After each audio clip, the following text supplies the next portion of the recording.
Welcome, friends. My name is Avinash Gorakshakar, and I welcome all of you to another interesting episode of Konexio HighFlyers. Friends, in these episodes, we introduce to you emerging companies from emerging sectors and talk to you about their business model, about their business plans, their growth journey, and make an effort to introduce, the promoter team and have them interact with you so that all of us can get a better understanding of these companies. And friends, today we've got a very interesting company by the name of Digikore Studios Limited. And we have the pleasure and the privilege of having the promoter and managing director, Mr. Abhishek More. Abhishek ji, welcome to the show. And thank you very much for sparing your valuable time with us today. I'm pretty confident that we'll have a very productive session and understand your company much better. Avinash, thank you. And thank you for hosting me on the show. It's an honor for me personally and also for my entire company to be featured on your show. Really appreciate it. Thank you so much. Okay. So Abhishek ji, my first question to you is that if you could, explain to us in very elementary terms, what is the business model of our company? And basically, as a promoter of the company, how did this journey start? If you could give us some color on that. Sure. So I'll quickly brief you. The company is Digikore Studios Limited, and we are into visual effects for film and television. So we provide visual effects services on filmed content, which can include films, episodic, which is OTT content, as well as television content, documentaries, and commercials. So any filmed content, live action film content, requires an element of visual effects to either modify certain footage or to add some elements in the footage, and that is the kind of services that we provide. Our clients are primarily based in the US and Canada, and also we have clients in other parts of the world. Production houses, producers. Our clients include companies like major companies like Disney, Warner, Paramount, Marvel, Netflix, Amazon. So all of these major studios we are delivering our services to. We are among the very few companies in India who are audited and approved to work on projects of companies like Disney and Marvel and Netflix, Amazon, Warner, Paramount, Sony. So it is like a moat, you could say, and that is to an extent a very big advantage to us because every visual effects studio that just starts up, it's not very easy to gain these approvals.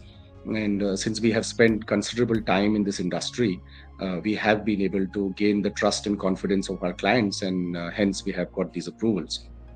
The journey started in 2000. Digikore Studios was established in the year 2000. It's been a long journey. It's been a roller coaster ride, if I may say. So we started off as an animation services studio, and initially the market was great in 2000 when we started, but by 2005 2006 the kind of animation that we were doing, that is 2D animation, when you see cartoons like Tom and Jerry, that market was actually diminishing to a very large extent. And by 2007 we were actually at a place in our journey where we were like, we have to shut down the business because that industry was literally vanishing. Persistence has been one of our hallmarks. We decided, no, we have to struggle and stay in the industry and find ways and means of growing and making the company profitable. That's when we did our research and we looked at different avenues of what we could be doing, the skill sets that we had, and we identified visual effects as an area that we wanted to focus, because in 2007 2008 we realized that visual effects is going to be a booming industry in the years to come, because there is going to be a substantial demand for content, and as the demand for content increases, the production of content increases, and hence the use of visual effects increases. In 2010 we got into visual effects, and I think so that was the best decision we could make, and we've never looked back. Grown substantially since then. Today we are a 400 people strong leading visual effects studio in India, and we are looking at expanding into different markets now outside India to gain a much larger share of the market. Okay. Abhishek ji, now if you could tell me something about the promoter profile along with you. What is the kind of composition of the core management team? If you could give us some idea about what kind of skill sets your core team enjoys, what is it that you bring on the table as a promoter? Because obviously this business requires not only strong technical sets, it also requires a lot of networking. So if you could add some color and tell us something on this, for our viewers. Well, you just said the magic word, networking. Uh, I truly believe in one statement: an owner's net worth is his network. Yeah. Uh, One that has been one of our strengths, networking, and my personal strength is networking, business development, strategic alliances, and that's one of the reasons why the company has been able to gain such known clients. Because I have been out in the market for over 13 years, building connections within the visual effects industry in India and Hollywood. And I'm proud to say that today Digikore and me myself, Abhishek, are well-known figures within any of the large visual effects studios. So any C-level, executives within Disney, Netflix, Marvel, Amazon Prime, Netflix would know Digikore and myself as well. That is my job in the company is obviously building relations, strategic alliances, strategic direction for the company, and most importantly, building a great and solid team. As an owner, my job is to ensure that the best team runs the company, because that's the only way we are going to gain the trust and confidence and be able to deliver quality output. On the production side, we have extremely experienced visual effects producers, two gentlemen who are running the production side of the company. Both of them bring in over 17 years of experience in the visual effects industry. On the CG side is managed again by a gentleman who brings in over 15 years of experience on the CG side. We have a structured team of assistant production managers, production coordinators, team leads, and visual effects supervisors, and department supervisors who are managing the production output and managing this team of approximately 400 people to deliver quality work on time every time. Okay. No, fine. I think very well articulated. Abhishek ji, now tell me one thing in terms of the kind of opportunity which you see in the VFX market going forward over the next say 2 to 3 years, and how is the company positioned? You all have been catering to a lot of MNC clients, have got prerequisite approvals. So if you could tell us what is the opportunity size and the kind of growth you see over the next say 2 to 3 years for our business and our growth going ahead. There has been a huge surge in the consumption of entertainment content, as if I may say. And we have seen this surge in the last 5 to 7 years, and which has been primarily driven by the sudden growth of OTT as a platform, which has now given users and viewers the opportunity to view content at their leisure, unlike television, which was very time bound. Because of this, we are seeing that millions and millions of people who probably never viewed content are now getting on these platforms to view content. What is that leading to? That is leading to these platforms now having to develop more and more content. The content production market size just in North America is estimated to be approximately 120 to 130 billion dollars a year. That is the amount of money that is spent on content creation just in North America. That figure, if you look at a worldwide figure, that would easily double. So that is the market size that we have in terms, because any content that is produced requires visual effects. It is estimated that anywhere between 5% to maybe 25% of the film content value would be, let's say visual effects would form a part of that. We say average is, let's say, 10%. So the market size that we're looking at is probably 10% of maybe 200 to 220 billion dollars worth of content that is being produced. Now, this is only increasing year on year, rather than, it's not even staying flat. There is healthy growth expected in the amount of content being produced, and because of which there is going to be hyper growth in the visual effects industry. Because at one end, as more and more content is being produced, at the other end, there is more and more visual effects being used within the same level of content, because people want to make their projects bigger, larger, more visual effects driven, more visual effects heavy. So that is leading to excellent growth within the visual effects industry. We are at a great position today. We have spent 13 years in this industry. We have the relationships which matter with most of these large studios who are producing content, and that is actually going to help us grow substantially over the next 5 years at least that we have planned. because all our plans right now are for the next 5 years, and we foresee tremendous growth, and you could say hyper growth for Digikore over the next 5 years. So fine. I think Abhishek ji again very articulately mentioned to us.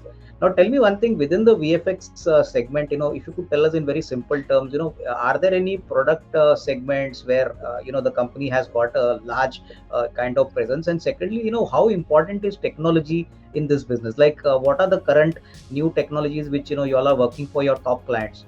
So is it that you need to have a particular level of skill set as well as the access to the right technology, because VFX is like a very evolving kind of space. So on this, if you could share your thoughts with us. So at Digicode, we've always been at the forefront of innovation, and we've always believed that we need to stay ahead of the curve and not follow other companies that are innovating and then we are just following them. We are the ones who are disrupting, in fact, to a very large extent. There is substantial innovation happening within this space in the form of virtual production. Virtual production is a new technology that is evolving and that has started evolving over the last few years. And virtual production is actually going to change the way content is filmed. Digicore is among the leaders in virtual production in India today, and I would say among the top few companies today in the world who are virtual production ready and geared up to create the content that is required in virtual production. This is actually going to be one of the massive growth drivers for Digicore as a company over the next few years. Because let's say if there are 500 or maybe 1,000 visual effects studios all over the world, a very small percentage of those are virtual production ready, and I'm proud to let you know that Digicore is virtual production ready as on today. Okay. Abhishek ji, now tell me one thing, that typically, when you get an order from a client, a new client or an existing client, what is the timeline which, the company takes from the acceptance of the order till the final execution of the order? What is the normal time period, for execution? And secondly, if you could give us some broad idea about what is the kind of order book, the company normally accepts, like whether it takes 3 months orders in advance or 2 months orders in advance, and then obviously implements these orders. So if you could add some color on this. Sure. So timelines really varies from project to project. Depends on the number of shots that we are getting in a project. We have seen timelines vary from 15 days and going up to even 7 to 8 months sometimes when the amount of work involved in a project is a lot. So there is no set timeline per se. Different projects have different timelines.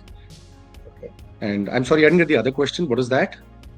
I was asking you that normally this business works on a kind of a normal order book kind of scenario. So typically, do you take 2 to 3 months Yes. kind of assignment? So the timeline really varies from project to project. It depends on the number of shots that we are awarded on a certain project. The timelines really vary from anywhere between 15 days. We can have a project which we're delivering in 15 days if the number of shots are much fewer. And projects can actually go up to even 7 to 8 months or even 9 months sometimes when the number of shots are much more. So if you're doing a project where we've just been awarded 10, 15 shots, 20 shots, we can deliver that much faster. But there are certain times when we are awarded 500 shots, 800 shots, or even 1,000 shots in a project. Those projects go on for months together. Coming to your question of the order book, we have approximately 15 crores worth of orders in hand as of now on the projects that we are working, which is pretty good.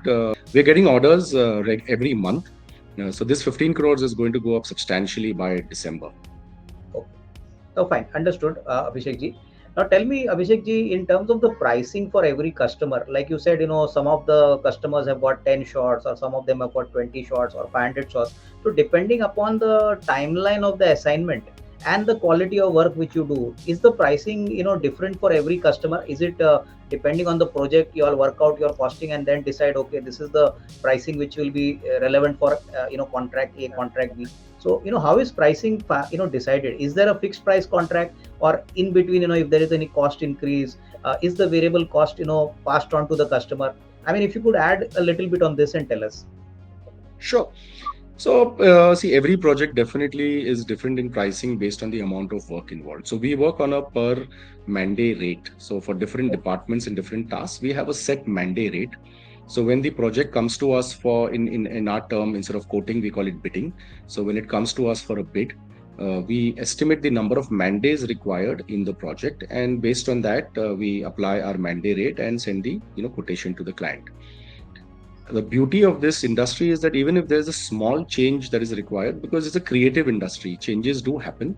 It's not that, whatever project comes to us, it remains exactly the same way. There are a lot of changes that happens during the course of delivery of a project in terms of requirements in a shot, or some shots are omitted and some shots are added. All our clients are very accommodative, and they either, they pay us extra for any little extra work also done. Okay. No, understood. I think very well said, Abhishek ji. Now, Abhishek ji, tell me one thing. Like typically, in terms of the repeat business which you get from your existing customers, what could be the broad repeat business? And technically, if I were to ask you, what is the kind of total active customers currently the company is working out with? It's a very interesting question, because this is an angle that we are working very hard on, and we are looking at growing. Uh, Average industry, most people say that 20% of your customers contribute to 80% of your revenue. Yeah. I'm happy to say that our top 10 customers actually contribute not more than 60% of our revenue. So we are pretty well spread out in terms of Okay. our customer mix. Secondly, on the customer side of it, we are also pretty well spread out on the customer zoning. That means we have customers from all over the world. We are not relying only on a customer or two customers for our delivery. We have close to 80 customers at Digikore from all over the world, and almost 35 of them are repeat customers. This number was approximately 25 last year. This year it has become 35.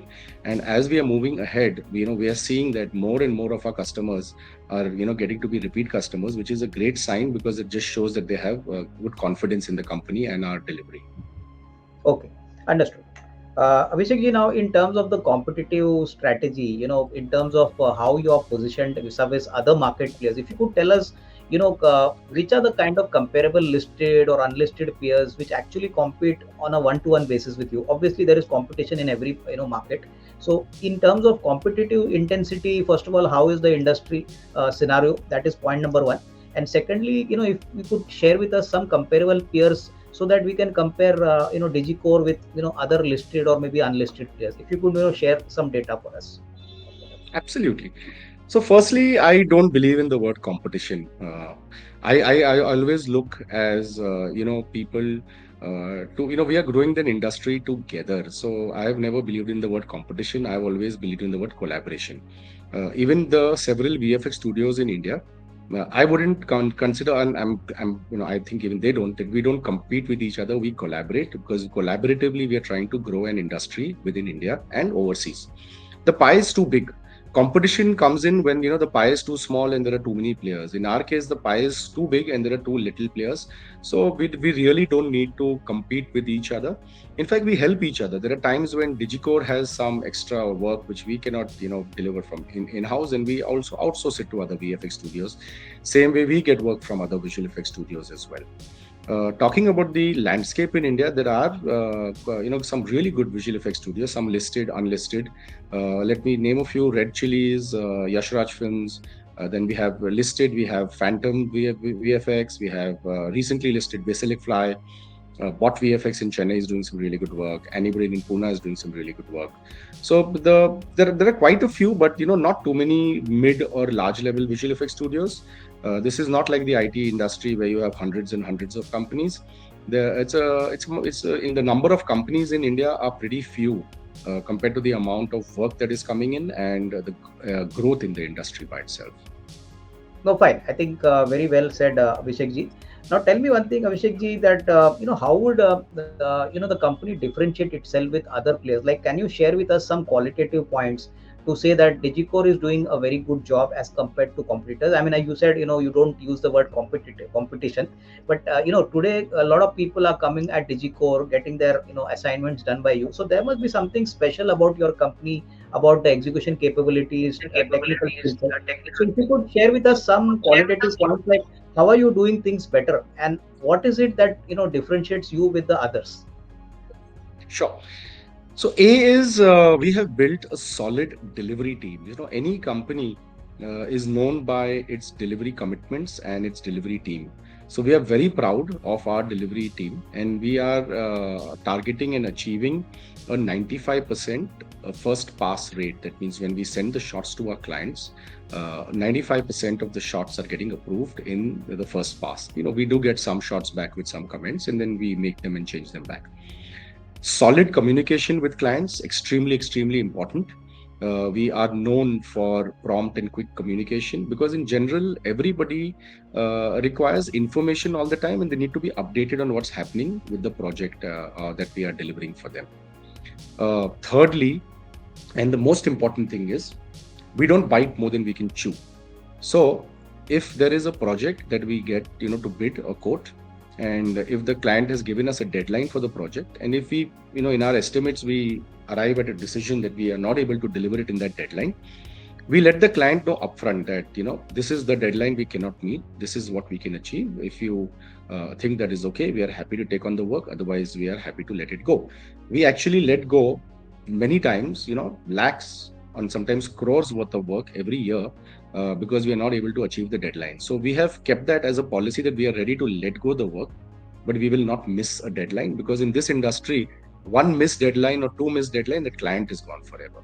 But if you are upfront and honest and let the client know that we are not able to achieve in this deadline for whatever reason, we have other projects going on, the team is busy on something else, the client is appreciative of that, and that is one of the reasons why we have a very high repeat client base, because they trust us and they know that if Digikore has committed a deadline, it is going to be delivered, come what may. There is no way they're going to miss a deadline.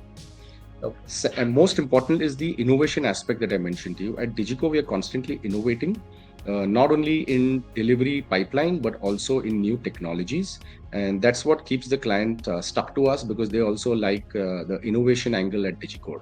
So I would say these are the different key differentiating factors, what Digikore brings to the table, and why Digikore is a premier player and major player in the industry today.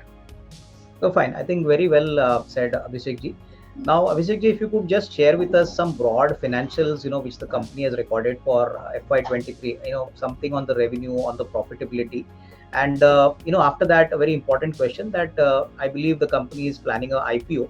So if you could share with us some details on the IPO, what is the size of the IPO, what is the objective of the money you're raising? So if you could add some color on both these points. Sure. In FY23, the company did revenue of 33 crores with an EBITDA of 7.5 crores. We are, we are going in for an IPO to raise funds for growth for the company. The funds which will be used basically for working capital and other corporate expenses. Working capital in terms of hiring key people in key geographies to help us, further reach out to more, clients in those geographies. Right now, we are an India-focused company, primarily with teams primarily in India. We will be hiring teams outside India as well, so that we are able to get a good foothold in those markets. And that's one of the reasons which is going to be that is going to lead to substantial growth over the next 3 to 5 years at Digikore. Okay. Abhishek, now another financial related question. In our business, is the business largely capital intensive, or have we got to spend money on getting the right talent? I just wanted to understand, in terms of asset turnover. Normally, for manufacturing companies, this is a very important input. But since we are in a kind of a skillful, service oriented kind of business, is hard capital assets important, or your technical team which is important? And typically, what is the kind of asset turn in our business? So we are an asset-light company. We don't, in our case, it is very manpower intensive. The entire industry is not just in our case. The visual effects industry by itself is manpower intensive. The main assets that we have are the servers, the storage, and the computers. Computers also we rent. We do not own computers because, the computing power can be different from project to project. So sometimes, let's say, if we have certain computers with X computing power, and a project comes which demands higher computing power, it's very easy to return those computers to the rental vendor and take the higher computing power. So we have maintained an asset-light model so that we are able to cater to demands and needs of all kinds of projects. Right. Abhishek ji, now coming to the working capital part, I understand that some of the IPO money will be used for working capital. If you could tell us what is the normal working capital cycle in this business, and how is Digikore planning to use the working capital funds once the money comes in? Do you expect the working capital cycle to be a little more efficient, which will throw up a lot of cash, on the operating cash flow side? The working capital cycle may not reduce, honestly, even after the money comes in, because the working capital cycle is very standard. Typically, you would take, 50 to 60 days payment after the invoices have been sent to the client. But before that, we have typically a 30 to 45 days WIP, the work in progress cycle, in which the work is going on before we are raising an invoice to the client. So we are typically experiencing a 90 to 100-day working capital cycle, and this is only going to increase as the volume of projects and as the value of projects and as the turnover increases. It is very natural for the working capital gap to also increase. So we don't foresee the working capital gap, the working capital requirements to reduce in the years to come. But yes, we do foresee that our cash flows, internal cash flows, hopefully should take care of our increased working capitals as the turnover increases. So as I said, we're growing from 300 crores to 33 crores to 200 crores. That is a substantial leap in 3 years for any company. And we are working really hard, our entire financial team, to ensure that, we manage the working capital really well in this growth journey. So I think understood, Abhishek ji. I think very clearly, more working capital will help you expand your revenues, which is very important. Absolutely. That is something very logical. Absolutely. Abhishek ji, now tell me one thing. Post-COVID normalcy has come in. Our industry is now growing by leaps and bounds. Typically, if I were to tell you that, in the next 3-4 years, do you expect the competitive intensity to increase, or you expect only few players like Digikore or some of the companies which you mentioned, only specific players will get large chunks of business? Like, how difficult is it for a new player to come in and get business? Is it simple, or is it a tough call? I mean, a broad assessment of, is entry easy in this business? That's what I want to understand. Entry is not easy in this business. It is not like any other business, a manufacturing company or an IT company to set up. The film and television industry in general is very relationship based. And that we know, even, when we speak about, forget the visual effects side of it, I'm talking about the film and television industry by itself. For a new player to come in, unless they have deep level connections within the industry from earlier, either they've worked in a visual effects studio or they've been a part of a visual effects studio and they have connections, it is much easier to gain inroads in this industry. But for a newbie with no relation whatsoever, just starting up a visual effects studio, it's not impossible, but it's just going to take a little longer till the person builds those contacts and connects within the industry to start getting work from the majors. There would be work coming in from the indie film producers or the smaller producers or ad films, but that's a small portion of work of the entire industry. So fine, understood, Abhishek ji.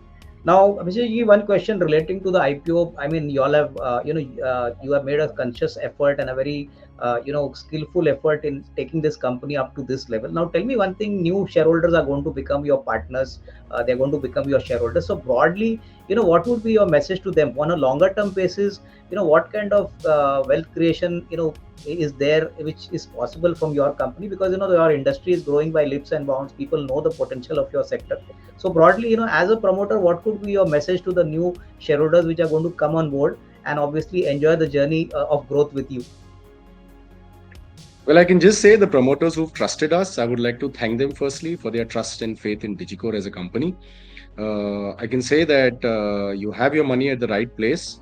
We are on a solid growth path, and we promise to deliver exceptional returns on the investment that you have made in us. I think last question, Abhishek ji. Now, every business has certain risk attached. Like typically, if you leave alone COVID, which was an abnormal risk, but in our business, Abhishek ji, what is the single most risk which is really relevant for our business? And typically, what is the kind of risk mitigation strategy which our company has been following to ensure that growth does not get impacted? See, risk is there in every business, and there's not just one risk, right? Every business faces risks from several factors. There are internal risks and external risks. Obviously, a lot of these risks and most of the risks that we face have been mentioned in our DRHP. Uh, but the one of the biggest risks that which we face even today, which we never anticipated, and nobody is ever ready for that, is a COVID-like situation. To be very honest, when the entire industry comes to a halt, in our case, our industry is completely dependent on the film industry. If there is no filming happening, the visual effects industry comes to a halt. Exactly. There's nothing else that we can do. So if Okay. you really ask me, the single biggest risk is an external event like COVID, which actually brings the entire industry to a halt. Every other risk is our standard risk, which most companies face. So I wouldn't say that's really pertinent to Digikore Studios by itself. And so, yep, that's the only risk, which is a major threat to us. And honestly, there is no cover or there is no plan B that we can have to a risk like that. Well, I think very well said, Abhishek ji, and I think thank you very much for your valuable time today. We could understand your company's operations and future prospects very well from you. So once again, thank you very much, and best wishes to you, your entire management team, and for your forthcoming IPO. Thank you. Thank you, Avinash ji. It's been a pleasure speaking with you. And thank you again for hosting me on the show.